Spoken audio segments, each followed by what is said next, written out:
ఎవరన్నా ఏదైనా సహాయం అడుగుతారు, నాకేమి ఇస్తావు అని మొదటి క్వశ్చన్ అడుగుతారు. మీరు ఎవరైనా అట్లా అడుగుతారా?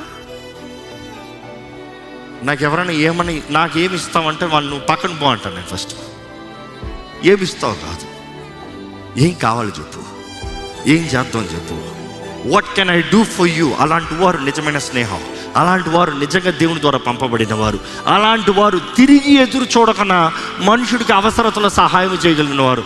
మిమ్మల్ని అడుగుతున్నానండి, పంచే మనసు ఉందా?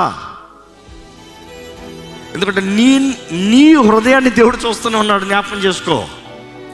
నీ మనసుని దేవుడు చూస్తూనే ఉన్నాడు, జ్ఞాపకం చేసుకో. నీ జీవితాన్ని నువ్వు ఇతరులతో ఎలా ఉన్నావో దేవుడు చూస్తూనే ఉన్నాడు, జ్ఞాపకం చేసుకో.